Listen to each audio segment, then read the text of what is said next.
치아를 어쩔 수 없이 빼야 하는 때가 있는데요. 최대한 유지해보고 싶으시겠지만 세 가지 경우에 해당하면 이를 빼야만 합니다. 안녕하세요. 치주과 전문의 한과장입니다.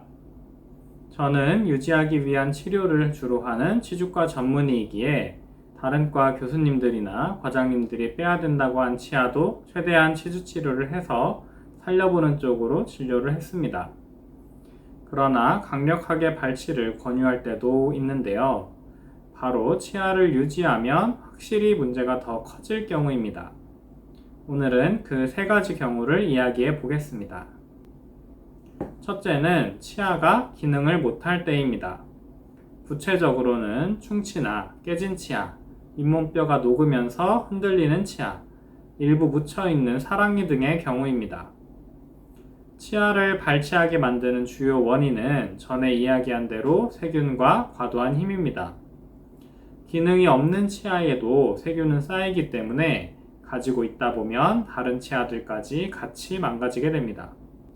또한 특정 치아가 기능을 못하게 되면 다른 치아가 그만큼 힘을 받게 되어 더 빠르게 망가질 수 있습니다. 둘째는 뼈가 계속 녹을 때입니다. 보통은 잇몸병의 진행으로 뼈가 녹는 것이지만 간혹 치아 손상으로 인해 뼈가 녹기도 합니다. 잇몸뼈는 녹는 동안 증상이 없는 경우가 많아 스스로는 병이 진행돼도 느끼지 못하곤 합니다.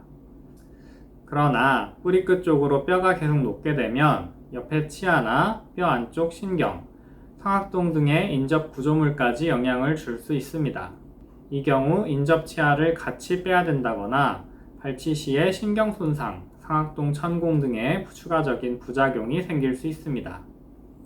이때 중요한 포인트는 계속 녹을 때라는 점으로 많이 녹은 상태에서도 유지가 되는 경우가 있기도 합니다.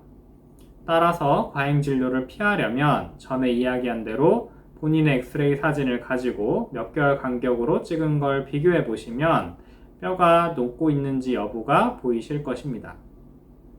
세 번째는 다른 치아를 치료하는데 필요할 때입니다.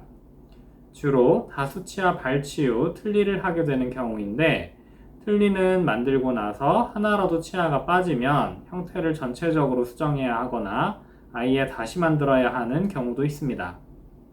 그래서 안정적인 유지가 어렵다고 여겨지면 아예 처음 만들 때 발치를 하고 진행하게 됩니다. 자기 치아를 유지하는 것이 제일 좋겠지만 빨리 빼야 하는 치아를 억지로 유지하다 보면 치아 한 개 뺄 것이 두세 개로 늘어나거나 빼고 나서 들어가는 비용과 시간이 증가하게 됩니다.